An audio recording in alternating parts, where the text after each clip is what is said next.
Next question देखते हैं। Next जो हमारा क्वेश्चन है question number 8, 10 19 pi by 3। 19 pi by 3 को हमें पाई के मल्टीपल में ब्रेक करना है, यानी कि हॉरिजॉन्टल बेस पर कन्वर्ट करना है। 19 पाई बाय 3 को हम क्या लिख सकते हैं? हम सीधा 19 बाय 3 अगर करते हैं, 3 6 18, रिमाइंडर इज 1, तो मतलब 6 हम इसको लिख सकते हैं 10, this is 6 plus 1 upon 3, quotient plus remainder upon divisor. साथ में पाई है, तो पाई अगर हम यहां पर ले लेंगे तो ये क्या बन जाएगा? 6 pi plus pi by 3, 6 pi plus pi by 3, 1 into pi by 3 is pi by 3। अब इस केस में हमारा 6 पाई क्या है? इवन पाई है, n pi plus theta, n pi minus theta, n pi plus theta.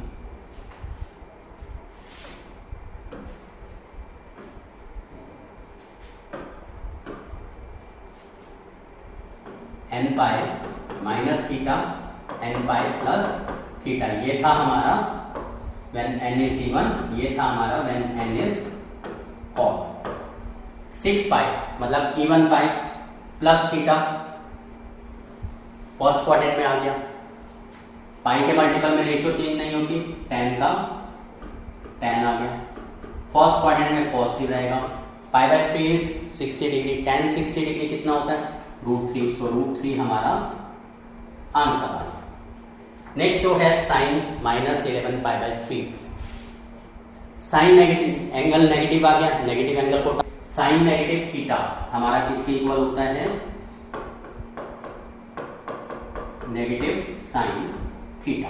तो ये हमारा बन जाएगा नेगेटिव साइन 11 पाई बाय 3।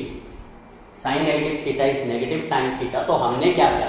सीधा सीधा सबसे पहले माइनस साइन को बाहर निकाल दिया। अब हम क्वाड्रेंट से एंगल सॉल्व करेंगे। 11 बाय 3, 3 3 9, 2 रिमेनिंग इज 2। इसको हम क्या लिख सकते हैं? This is minus sine as it is 3 plus 2 by 3, 3 plus 2 by 3, यानी कि quotient plus remainder upon divisor. ये हमने लिया।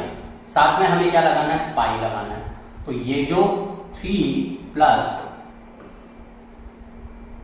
2 बाय 3, इसके साथ हमें पाई भी लगाना है, क्योंकि पाई भी बना है। तो ये बन गया 3 pi plus 2 pi by 3। 2 pi by 3 जो है वो हम देख रहे हैं कि this is not in 0 to pi by 2। 0 और 90 के बीच में एंगल लाई करना चाहिए। थीटा जो है वो हमारा 0 और 90 के बीच में लाई करना चाहिए। और अगर रेडियन में लेते हैं तो पाई बाय 2 हो गया, ठीक। लेकिन ये जो है ये तो पाई बाय 2 से ग्रेटर है, तो इस केस में हम क्या करेंगे? प्लस पाई माइनस पाई कर देंगे। 3 पाई प्लस पाई कितना हो गया? 4 pi, and 2 pi by 3 minus pi, 2 pi by 3 minus pi is minus pi by 3। तो इसको हम ब्रेक करेंगे किसमें? 4 पाई माइनस पाई बाय 3। ये खास इसका इंपॉर्टेंट पॉइंट है इस टाइप के क्वेश्चंस के अंदर के जो थीटा है वो हमेशा तुम्हारा कहां लाई करना चाहिए?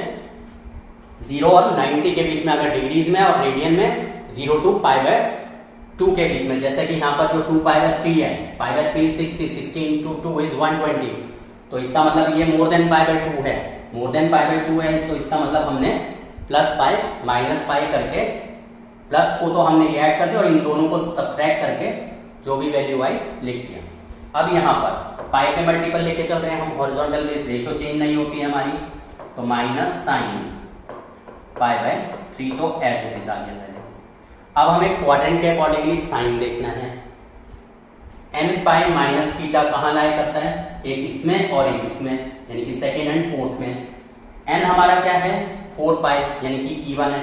इवन के केस में कहां पर आ गया? फोर्थ क्वाड्रेंट में आ गया। फोर्थ क्वाड्रेंट में आने का मतलब क्या है? साइन जो है वो नेगेटिव होता है, तो हम यहां पर एक नेगेटिव साइन प्लेस कर देंगे। रीजन लिखना है, रीजन लिख सकते हैं because 11 pi by 3 belongs to 4 quadrant. Sine pi by 3 कितना होता है, √3/2, minus into minus is plus, so our answer is √3/2। ये हमारा आंसर आ गया। तो इस तरीके से ये क्वेश्चन हमारे सॉल्व होते हैं। नेक्स्ट हम क्वेश्चन देखते हैं, क्वेश्चन नंबर 10। क्वेश्चन नंबर 10 में कॉट आ गया, नेगेटिव एंगल है, नेगेटिव एंगल को टारगेट करेंगे। कॉट नेगेटिव थीटा क्या होता है, नेगेटिव कॉट थीटा, क्योंकि सिर्फ कॉस और सेक के अंदर ही नेगेटिव साइन हम इग्नोर करते हैं। तो cot negative theta is equal to negative cot theta.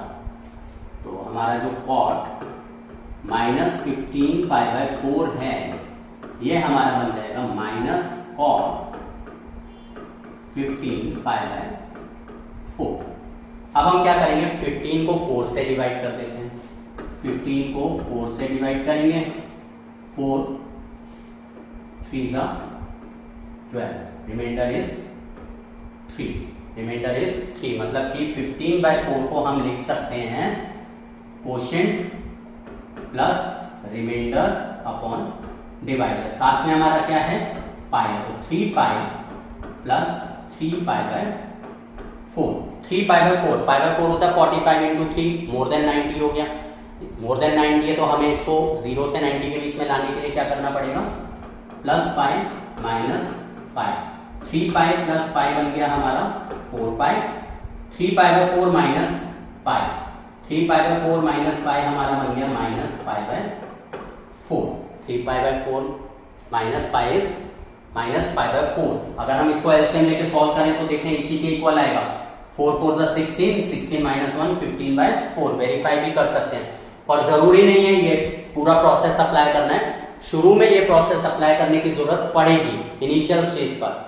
जब प्रैक्टिस हो जाएगी तो ये सब करने की जरूरत नहीं पड़ेगी, डायरेक्ट ही पता चलेगा। 15π/4 इज 4 4 16 होता है, 16 - 1 15, तो यानी कि माइनस कॉट 4π माइनस π/4। तो हम इसको डायरेक्टली लिख सकते हैं। ये अभी इनिशियल स्टेज में, शुरू में प्रैक्टिस के लिए ये सब करना पड़ेगा। जब प्रैक्टिस होगी उसके बाद फिर ये डायरेक्टली भी हो जाएंगे। अब हम देखते हैं, पाई के केस में रेशियो चेंज नहीं होती, ये माइनस तो पहले चल रहा है एज इट इज, कॉट से कॉट ही रहेगा क्योंकि रेशियो चेंज नहीं होगी। दूसरा 4π minus theta, 4π minus theta, nπ plus theta. Minus theta वाला कहां लाया करता है, nπ माइनस थीटा में या nπ माइनस थीटा। इवन के केस में हमारा ये होता है 4π इज इवन, तो 4π minus theta is fourth quadrant. Fourth quadrant में कॉट हमारा क्या होता है, नेगेटिव होता है, तो एक माइनस और ले लेंगे। रीजन लिख देंगे because 15π/4 belongs to fourth quadrant. तो माइनस माइनस प्लस हो गया, कॉट π/4, कॉट π/4 हमारा क्या होता है, cot π/4 is 1, so answer is 1। तो इस तरीके से ये हमारे क्वेश्चन जो है एक्सरसाइज 3.2 के सॉल्व होते हैं। सारे इतने क्वेश्चंस मैंने प्रैक्टिस करा दिए हैं, तो आई थिंक ये जो है कॉन्सेप्ट अच्छे तरीके से समझ में आ गया होगा। इसके अलावा मैं और एक्स्ट्रा क्वेश्चंस इसमें करा रहा हूँ जो कि काफी इंपॉर्टेंट क्वेश्चन है हमारे। इस तरीके से भी क्वेश्चन पूछे जाते हैं। इंपॉर्टेंट क्वेश्चन है हमारा, if sine theta is equal to -1/3 and theta is not in the third quadrant. Sine की वैल्यू हमें क्या गिवन है, नेगेटिव गिवन है। साइन थीटा जो है वो -1/3 है। तो पहले तो हम ये देखें साइन नेगेटिव होता कहां पे है। साइन हमारा नेगेटिव होता है थर्ड क्वाड्रेंट के अंदर एंड फोर्थ क्वाड्रेंट। साइन हमें नेगेटिव गिवन है, सिंस साइन थीटा इज -1/3, तो साइन हमारा कहां पे लाई करेगा, थर्ड में या फोर्थ में। और क्वेश्चन में क्या कह रहा है, theta is not in the third quadrant, third quadrant में लाई नहीं कर रहा, यानी जो थीटा है it does not belongs to the quadrant 3। तो इसका मतलब थीटा किस क्वाड्रेंट में लाई करेगा, फोर्थ क्वाड्रेंट में लाई करेगा। This implies theta belongs to fourth quadrant. Theta जो है वो हमारा फोर्थ क्वाड्रेंट से बिलोंग करेगा, क्योंकि साइन नेगेटिव है तो थर्ड या फोर्थ में हो सकता है थीटा, और क्योंकि थीटा हमारा थर्ड क्वाड्रेंट में लाई नहीं कर रहा है, इसका मतलब थीटा हमारा फोर्थ क्वाड्रेंट में लाई कर रहा है। तो हमें यह पता चल गया theta belongs to fourth quadrant. अब हमें वैल्यूज फाइंड आउट करनी है, बाकी 5 trigonometric ratios, values of other 5 trigonometric ratios.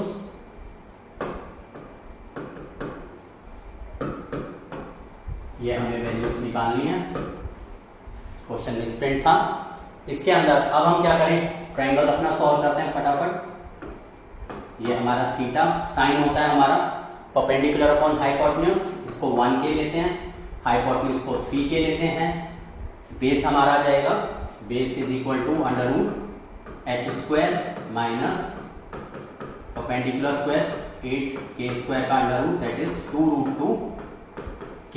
तो बेस हमें पता चल गया 2√2k। This is hypotenuse and this is perpendicular. अब हम निकालें cos थीटा, cos किसके इक्वल होगा, बेस अपॉन हाइपोटेन्यूज, k से k कट हो गया। थीटा किस में लाई कर रहा है, theta belongs to fourth quadrant, इसका मतलब cos पॉजिटिव रहेगा, cos theta is equal to 2√2/3 implies sec theta is equal to 3/2√2। Sine हमें पता है तो कोसेक पता चल गया, cosec theta will be -3/1, that is -3 because sine theta is -1/3 given है ये। अब हम tan देखें, tan थीटा क्या होता है, perpendicular upon base 1k upon 2√2k with negative sign, क्योंकि tan हमारा फोर्थ क्वाड्रेंट में नेगेटिव होता है। So this is 1/2√2। This implies cot theta is -2√2। ये हमारी बाकी ट्रिग्नोमेट्रिक रेशियोज आ गई। ये था हमारा काफी इंपॉर्टेंट क्वेश्चन, जो हमारा नेक्स्ट जो क्लास रहेगा उसके अंदर हम एक्सरसाइज 3.3 के कॉन्सेप्ट स्टार्ट करेंगे। एंड एक्सरसाइज 3.3 के जो कॉन्सेप्ट्स हैं वो काफी इंपॉर्टेंट है। जितने भी हमारे एडिशन सब्ट्रैक्शन में जो एंगल्स आते हैं उन एंगल्स पर हम ट्रिग्नोमेट्रिक वैल्यूज कैसे फाइंड आउट करते हैं, उसके लिए हमारी कुछ आइडेंटिटीज होती हैं। तो नेक्स्ट क्लास से हम ट्रिग्नोमेट्रिक आइडेंटिटीज प्रूव करेंगे एंड उसके बाद फिर हम उसके एग्जाम्पल्स सॉल्व करेंगे। So in the next class will do exercise 3.3।